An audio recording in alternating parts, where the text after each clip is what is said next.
Welcome to this explainer. Today, we're diving into a completely revolutionary way to look at how we build our lives, our inner worlds, and, well, our relationships. It's all based on this profound and kind of fascinating manuscript called The Atrium, the place of brilliant things. So if you've ever felt like you're doing absolutely everything right, checking all the boxes, but your life still feels off balance or just exhausting, you're going to want to pay very close attention to what we've got for you today. Okay, let's dive into this. Do you build your life on content or on emptiness? It really challenges our entire baseline, doesn't it? Because most people, they stack their lives entirely on content. We build on our opinions, our past wounds, our roles at work, all our endless desires and beliefs. We're just stacking layer upon layer of this really heavy content, and then we stand back and wonder why the building is leaning or cracking under all that pressure. This explainer asks us to start somewhere entirely different, not with content, but with emptiness. And that emptiness brings us to the core concept of our analysis today, the atrium. I want you to think of the atrium as the open space right in the very center of your existence.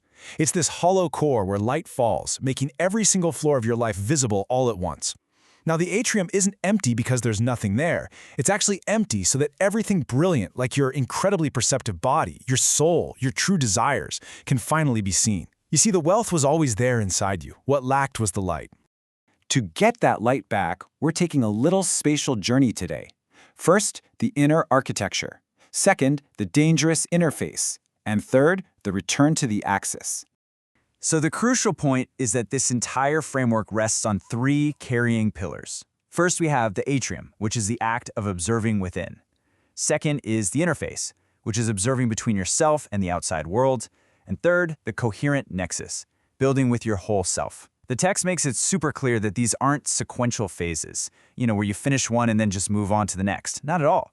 They're three simultaneous ways that the exact same emptiness operates in your life to bring you clarity instead of conflict. Let's start with part one, the inner architecture. We're going to explore the field, body, ego, and soul. Without the atrium, our inner elements basically act as unobserved commanders.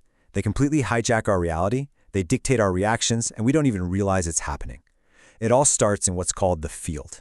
The field is literally the background of reality where your consciousness plays. You're constantly standing in it whether you see it or not. And without insight, you're just completely submerged. Every little ripple becomes your absolute reality. What's fascinating here is how every era has its own current in this field. Our modern culture, for example, really pushes a very specific dynamic. It praises the rigid shore energy, directing, controlling, performing, and meanwhile it actively distrusts the flowing water energy, receiving, surrendering, connecting. So this modern field pushes everyone to be an independent shore with absolutely no flowing water. It's honestly no wonder everyone feels a bit dried out. This constant environmental pressure, it hits you first in your physical body. Before you have the insight of the atrium, your body acts as a commander. Sensation is treated as absolute truth.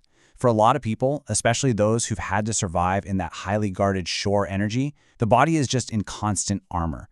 We're talking high shoulders, shallow breath, a nervous system that is perpetually on guard. But when we step into the emptiness of the atrium, the body becomes this really gentle messenger. Sensation becomes just information, not a command to panic. It actually allows you to release that armor, taking it breath by breath and realizing that letting go isn't falling. Now, where the body registers, the ego explains. And a lot of the time, the ego completely hijacks our deeper soul. This is a massive shift in perspective right here. The ego operates on this hidden need to prove you're good enough, what the text actually calls a father hunger. It forces you to confirm an old familiar story, even if it's painful. The true soul, however, operates completely differently. The true soul builds with vision. It expands your world rather than shrinking it into defense mechanisms. And it integrates all the parts of you instead of running away from them. To help you physically return to the atrium in your everyday life, the source material offers these brilliant, really concrete practices. First, just breathe and identify, this is the field around me, it is not me. Second, translate those bodily sensations into mere information, not commands that you have to instantly obey.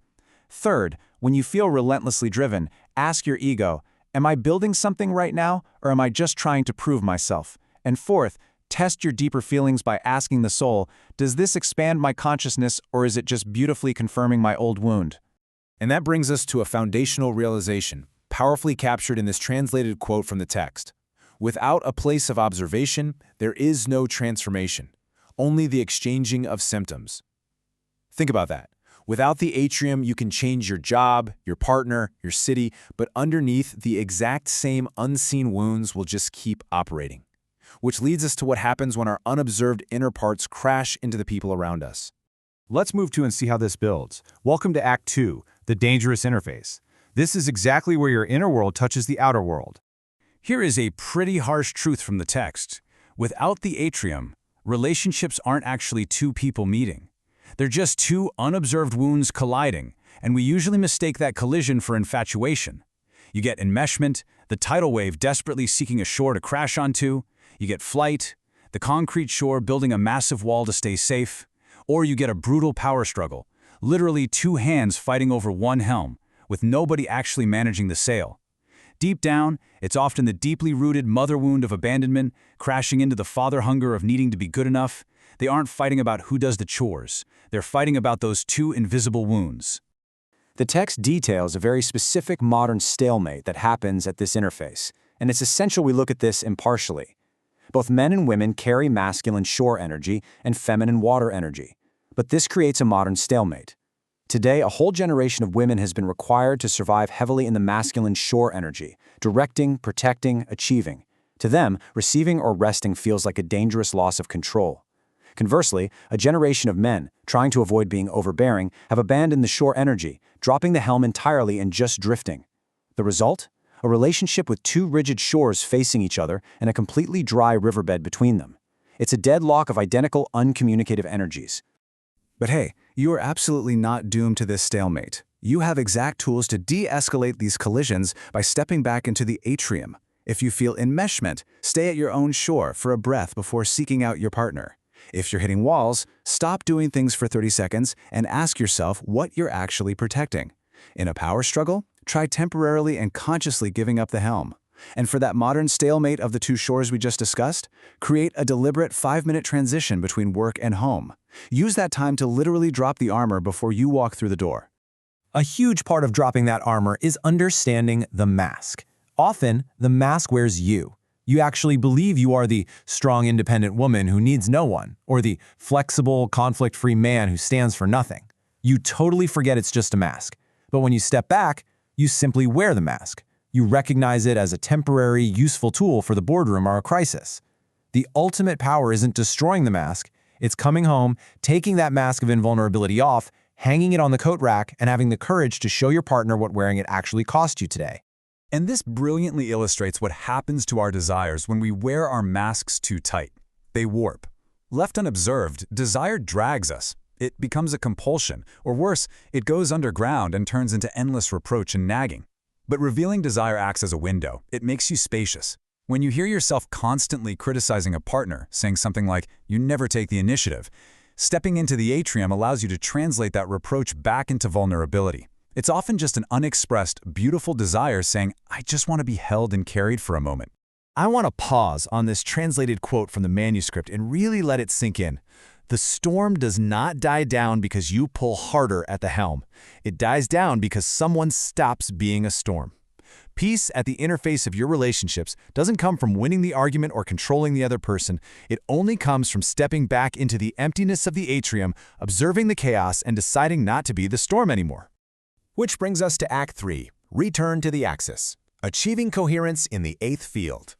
Arriving at this axis doesn't mean you become perfect, or that you stop making mistakes. That's impossible. It means achieving coherence by developing what the author calls the interval.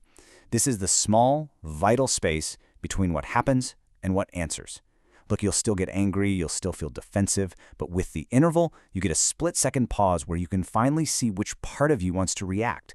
You end the internal war. The ego, the soul, the body, they stop fighting for control and start existing in coherence. Which leaves us with one final, incredibly powerful question from the text for you to take away today.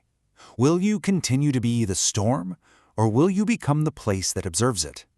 You have the architecture inside you right now to step out of the heavy leaning tower of your content and into the absolute clarity of your own atrium. Thank you for joining me on this explainer, and I really hope you start building from the emptiness today.